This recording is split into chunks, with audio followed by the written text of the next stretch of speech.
Howdy y'all, I'm Chad Lutweiler and my partner is Jody Hicks and our fountain is called Work Zone. The problem for this project is to build a fountain that produces laminar flow out of its orifices. The only constraints that we have is to stay inside a 30 by 30 inch area, and then the height is only limited by the pump's power. Second, we need 2 orifices to produce laminar flow. We need to keep the weight under 50 pounds and then the cost under $60. Lastly, we need to keep the splash zone inside the reservoir tank, so that means no water outside of the fountain. Our design consists of a construction aesthetic with materials you would typically see at a construction site. The water is first pumped into that back wall and then into the PVC pipe at the top, which has holes that produce a rainfall effect. The water trickles into that first mud pan, which has a spout pointing into the secondary one that produces laminar flow. The second works similarly and produces laminar flow that hits the face of the hammerhead. This is our building process. On the far left, you can see our project consists mostly of foam, and then we cover it in concrete to increase the structure and then seal all the seams. In that third picture, you can see we're in kind of a prototype testing phase. We have tubes kind of running all over the place, but that was to make sure that we had the angle correct on those mud pans at the top, and then to also test our reservoir situation. Lastly, you can see our aesthetic step is putting the hard hat, the construction tape, and then the hammer, bolts, and nuts into that bottom reservoir as well. Our original design consisted of a larger reservoir, but that had potential issues with sealing and just possibly leaking all over the place.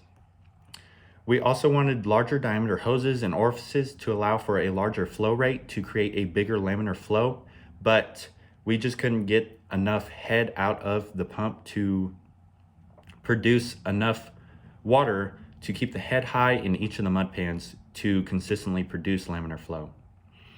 We also started with a lower flow rate out of the waterfall, but that had issues whenever the water ran on that back wall. It would seep over the sides of the first mud pan, so we would lose water, even further reducing our water in that first mud pan.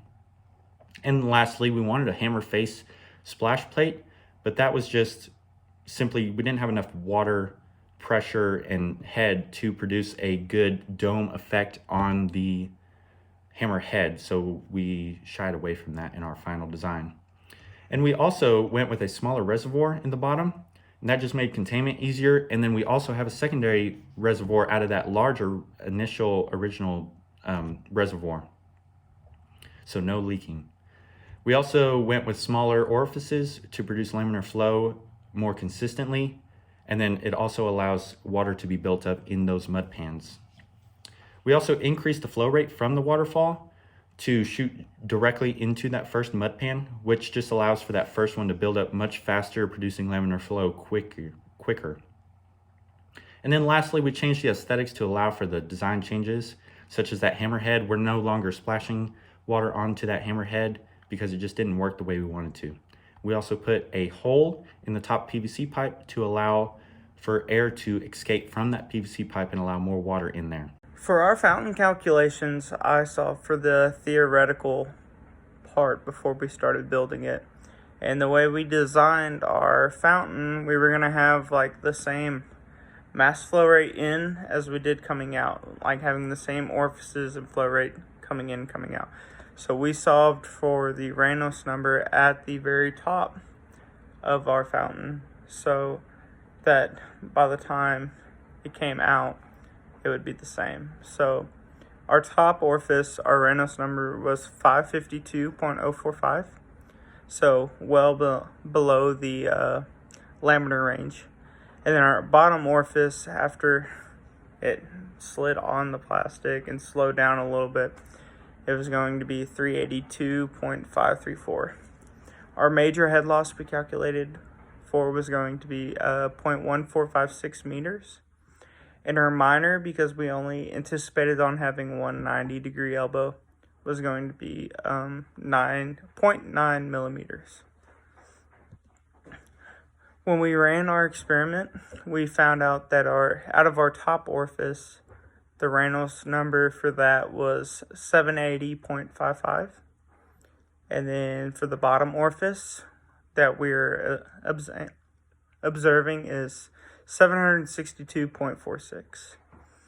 We've went and tested each one of the orifices across the top on our rainfall tube, and it was on average 530.79 across there. And how we got those numbers was we went with a graduated cylinder and we timed the flow rate out of each orifice, and then we used that to calculate our velocity and then plugged into the Reynolds formula.